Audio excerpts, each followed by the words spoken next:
नमस्कार दोस्तों, आपका स्वागत है शेयर बाजार इनसाइट चैनल पर। चलिए आज के हम Q3 के जो अपडेट है उसके बारे में शुरू कर लेते हैं, क्योंकि आप सबको पता ही होगा कि अब कुछ न्यूज़ थोड़ी कम आएगी हमारी, क्योंकि हम क्वार्टरली बेस पर जो रिजल्ट आने वाले Q3 के वो लाने हम शुरू कर देंगे और Q3 के रिजल्ट है वो भी आने शुरू हो चुकी है।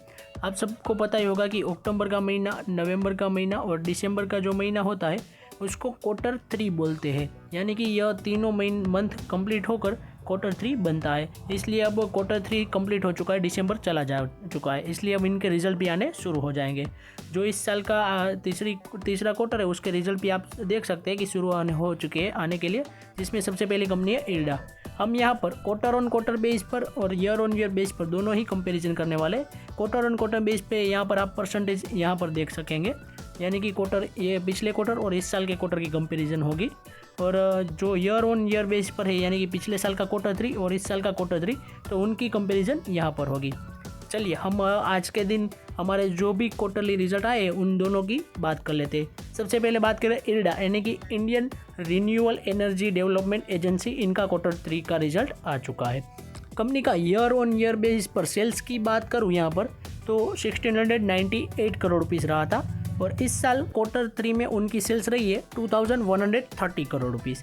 यानी कि कंपनी की ईयर ऑन ईयर बेस पर तेज़ी की बात करें तो यहाँ पर देख सकते हैं कि ईयर ऑन ईयर बेस पर करीब 25% प्लस की तेज़ी रही है, जो कि कंपनी लिए काफ़ी अच्छी बात है। और क्वार्टरली बेस पर भी कंपनी की सेल्स की देखें तो करीब 3.5% अराउंड की तेज़ी रही है, जो कि कंपनी के लिए काफ़ी अच्छी बात है।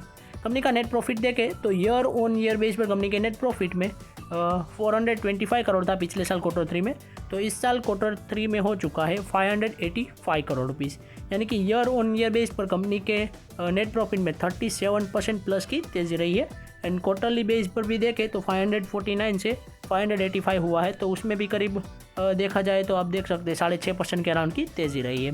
यानी कि IREDA का जो ईयर ऑन ईयर बेस पर हम रिजल्ट देखें तो काफ़ी शानदार आया है, मेरे हिसाब से तो काफ़ी अच्छा रहा है।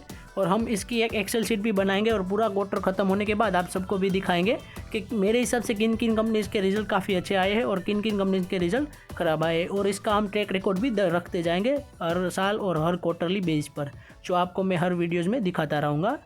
नेक्स्ट टाइम से जब यह क्वार्टर कंप्लीट होगा तब मैं आपको इसका डेटा दिखाता रहूँगा।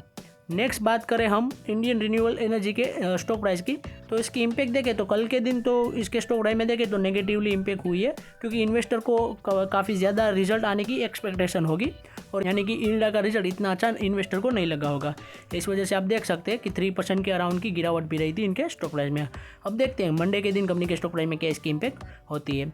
नेक्स्ट बात करूँ एवेन्यू सुपरमार्ट लिमिटेड, यानी कि DMart की, तो DMart का भी Q3 का रिजल्ट आ चुका है। कंपनी की सेल्स देखें तो पिछले साल Q3 में थी 15,973 करोड़ रुपीज़, जो इस साल Q3 में हो चुकी है 18,100 करोड़ रुपीज़।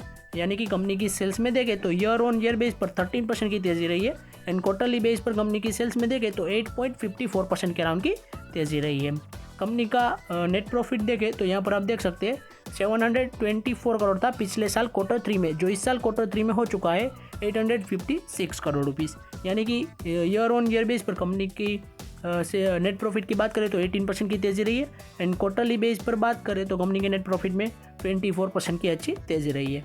मेरे हिसाब से देखें तो DMart एक FMCG कंपनी, आप सबको पता ही होगा, तो उसके अंदर 13-18% की ग्रोथ सेल्स में नेट प्रॉफिट में काफ़ी अच्छी मानी जाती है, इसलिए मेरे हिसाब से रिजल्ट काफ़ी अच्छा रहा है। अब देखते हैं कि मंडे के दिन इनके स्टॉक प्राइस में क्या इसकी इम्पैक्ट होती है, और कल के दिन यानी कि सैटरडे के दिन देखें तो इनके स्टॉक प्राइस में माइनर सी ही देखें तो 0.45% के अराउंड की तेज़ी रही थी, जो आप यहाँ पर देख सकते हैं। यानी कि इनके स्टॉक प्राइस में इतनी ज़्यादा तेज़ी नहीं रही थी। अब देखते हैं मंडे के दिन क्या इसकी इम्पैक्ट होती है, क्योंकि मुझे तो लगता है कि शायद से उनके स्टॉक प्राइस में पॉजिटिव इम्पैक्ट देखी जाएगी।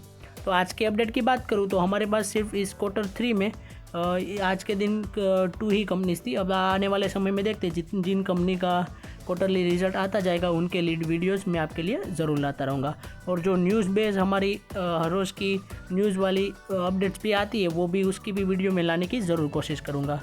तो आज की वीडियो की बात करें तो हमारी यहीं तक थी। Thanks for watching. ऐसे ही वीडियोस देखने के लिए हमारे चैनल को सब्सक्राइब कीजिए और बेल आइकन को ऑन करना मत भूलिएगा। Thanks for watching.